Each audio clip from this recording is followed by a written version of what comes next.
we would just tear the pages out of Victoria's magazines, Victoria's Secret magazines, and we would just look at the fascination of a woman's body. Oh yeah, we learned from Rick James the curvature, the number settings of a woman's body, and so because he had it in songs, he had it in song lyrics.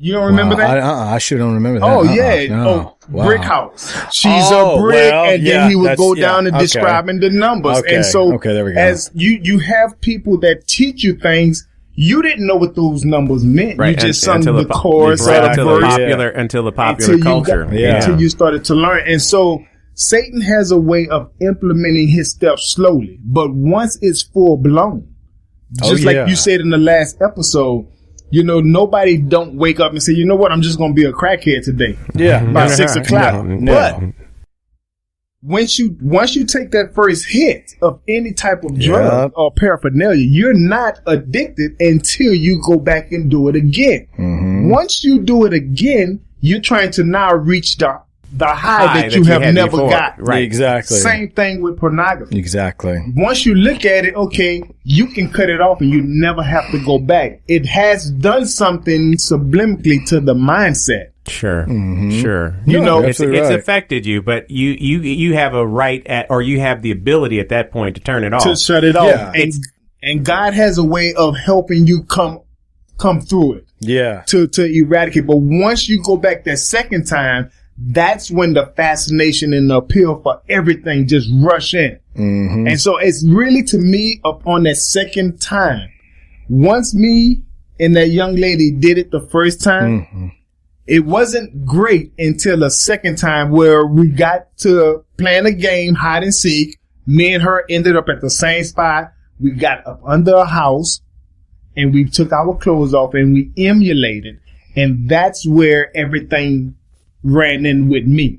So now my desire to be with a woman, because of how soft her skin was, didn't know what to do, didn't know what the penis was for, but I implemented the motion that I seen my cousin do.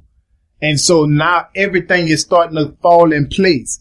But it wasn't until I got older that I understood why I had to move my lower torso. It wasn't until I got older that I understood why I had to kiss. So this is so hard for me to listen to because that was such a form of abuse. You have no idea you have no idea how much abuse that is, and it hurt. I'm almost to tears. I'm sitting here because as a dad. As a dad of daughters and a son, the fact that somebody older would make you or put you in a compromising situation like that for an adult, that would be a difficult position to be in. But to place a child without the necessary equipment and understanding, and place that individual in the uncomfortable position, that could have destroyed you for life. That was a setup, and that was the intention. That was the intention. That was the intention. And it did mess with you, as you said. It did throughout your entire life. But what you didn't realize was, and this is the thing.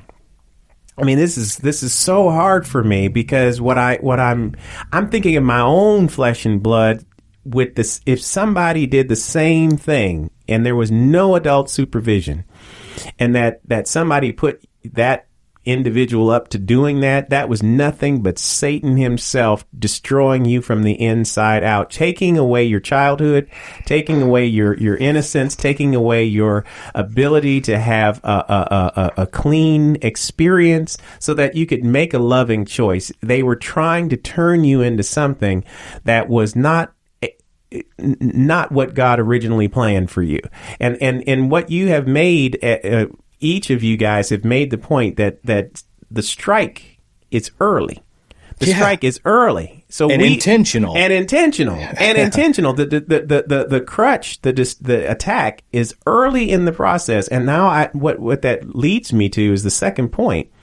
So we can't just think about this as men. We have to target protection of our sons yes. from the same kind, and daughters, because yes. there was obviously a daughter that was there that was placed under you, that somehow her father wasn't in the picture to be able to protect her from an experience that she's probably changed for the rest of her life. Right. You see, so you got two people whose lives were changed because somebody just a little bit older decided to act foul. And the thing that's so hard about that is you don't think about protecting your kids at that age, or that you need to. Yeah. You know, you think about some Leisure Suit Larry, exactly. Some guy in a car drive up, hey little girl, you want some candy? That's the crazy part. I think the statistic, and you guys you may have to correct this and double check me, guys who are listening, but I want to say it's 90% of all of these things are actually from people that are known. Mm-hmm. I believe molestations or rapes or something like that. Right. It's happening in the family. Yeah. They're happening in the family. From somebody you know. Yeah. Either somebody that's in your family circle or that's in the family. Yeah. And yours, again, Kirk, yours was from somebody that was in the neighborhood, a friend. Mine was from a relative, and yours was from a relative as well, I figure. So all that to say, we are attacked very early. So when we're talking about when does pornography enter our life, we're thinking of like, oh, yeah, pornography actually entered our life when I started watching it, and like I said, college, and I said, oh, it was big when XYZ. No. It started very, very early. So early, we didn't even really think about it. That's right. We didn't even really think about it. Right. Just somebody brought home a magazine. I remembered it, and I remember seeing an image. Now, here's to the when you talk about judging, we talk about judging homosexuals and things like that. I saw an image that I didn't like. It was of a woman, and she was doing whatever with herself, and it was very gross. It looked disgusting, and that image is still in my head to this date.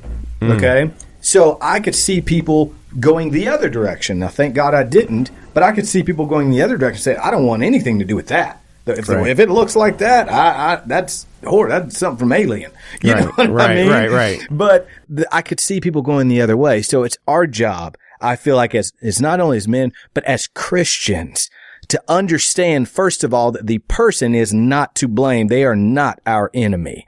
The real enemy is the one who is ready to strike a child and put another child on top of another child in order to crush him, his family, his legacy, and anything he has. Right. But Jesus has overcome the world, and now this same person sits in front of you fighting all those things. Not to say that we beat everything every time, every day, but fighting all those same things that were intended to crush him. About a month ago, I was talking to a young lady.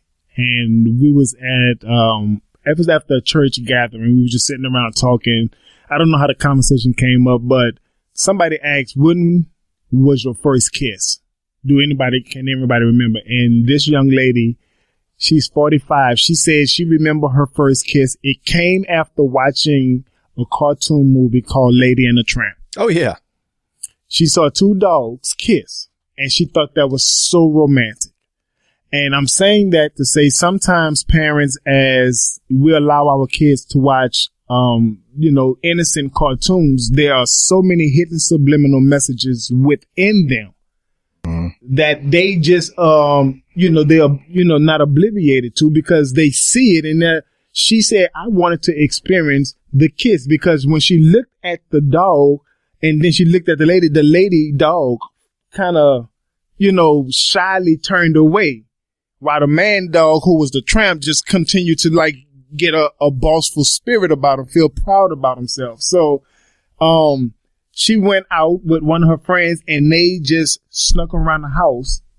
And she said, I wanted to know what it felt like. And he gave her a kiss. Mm-hmm. And she said it was the good kiss because it was just lip pressing. But he said, I wanted to implement something else. This is what the young lady said. She said, her friend said, I would like to implement something else. I want to try something. She said, what is that? She said, he said, it's still a kiss. But he then took his tongue and stuck it in her mouth. And she said, he said, how did you like that? And she said, it was different, but I liked it. He said, well, you have yet to see anything. Now, what she didn't know was this young man, and I think she said she was around 10 or 11. Oh, God. Was watching porno tapes that his daddy had in his closet. There you go. Oh my gosh. And so now if he knew that she would accept the tongue kiss, he can get her to do some other things, and he did. And so that was the beginning stages. So her one kiss turned into her losing her virginity. Wow. Oh my at God. 11 years of age. Quote unquote in an innocent fashion. From the lady in the From tramp the lady in the video. tramp. So we have a lot of cartoon characters that's out here. A lot of people, they make these movies, you know, yes, they got a lot at stake for as money being involved, but at the end of the day, they have to have, it's an epidemic of sex. Yeah. And that's everything that we watch. Everything that sometimes I watch movies and say, well, don't kiss her. You know, you the bad guy. Why you falling in love now? You the bad guy. You the killer. Don't do this. Mm-hmm. And fan of the opera. And then at the end of the day, the bad guy have to fall in love or have to like somebody. And I just want to start, can we make one movie where there's nothing? If it's going to be a violent movie, let it be just violent. Why the bad guy have to always have some kind of romance scene? Oh, okay. You know? That's what you're saying. Yeah. So just let the bad guy, the hitman, be the hitman. That's all he does. But he end up kissing somebody. There's always a girl that's the downfall to the man. But I see what you're saying. There's always sex and love and all that. Well, not love, but it permeates every part of our society. And now it is beginning to target our children and has in the past, but now it's beginning to target our children. And that's when we talk about, you know, the focus of this one, which is, you know, why does pornography enter our life? Or at one point does it enter our life?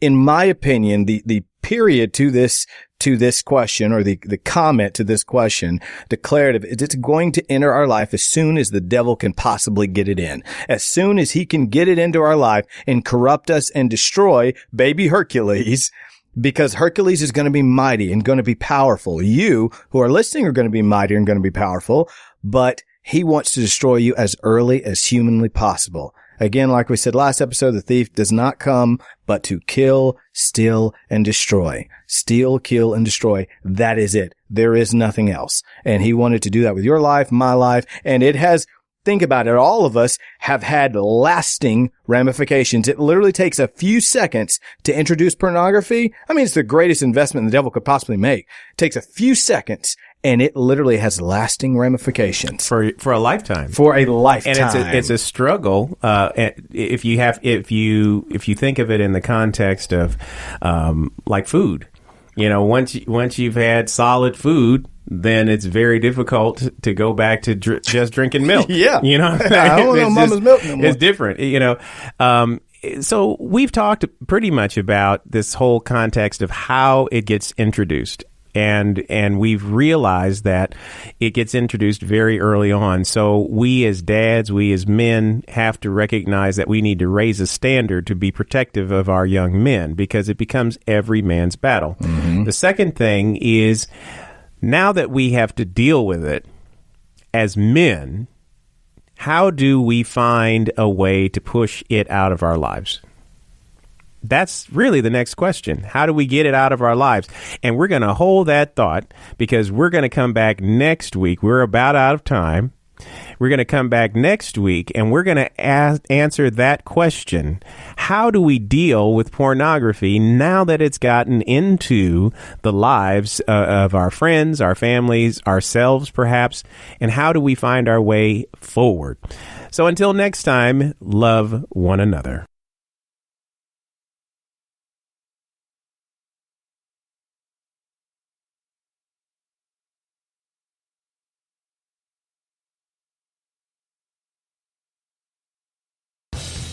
Conversations from the Cave is brought to you by the Alabama Cornea Care Center, Northern Alabama's first irregular cornea, keratoconus, and scleral lens referral center, specializing in the management of degenerative cornea disease and complications resulting from refractive surgery. For more information, you may visit them on the web at alabamacorneacare.com. The Alabama Cornea Care Center, helping patients see the light of the world. Conversations from the Cave is a production of the Provox Media Group. For more information or to share your questions or comments, visit our podcast Facebook page by searching Conversations from the Cave. The views expressed on this program are the personal beliefs of the panelists and do not necessarily represent the beliefs of the Provox Media Group or its sponsors. Join us next time for more real talk from real men. Conversations from the Cave.